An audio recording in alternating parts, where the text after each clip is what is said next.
You will need joint compound and a plastic Waverly tool.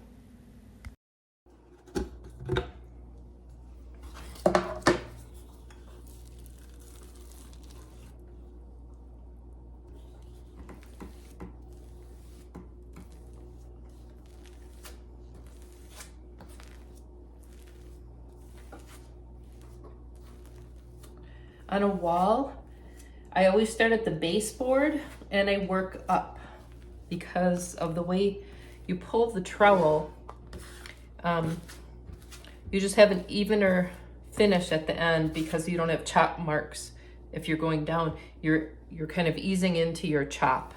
And that might not make sense right now, but it will once you're working on your wall. Start at the baseboard, okay?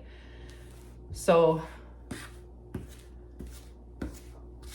and I'm putting that on pretty thick, like an 1/8 to 1/4 of an inch.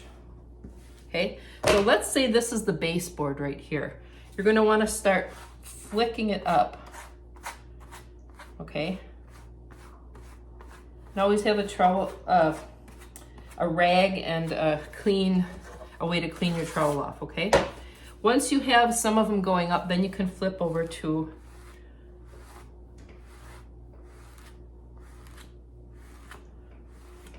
my poster board is warping, but I'm going to show you this anyway because it's just basically showing how to apply it.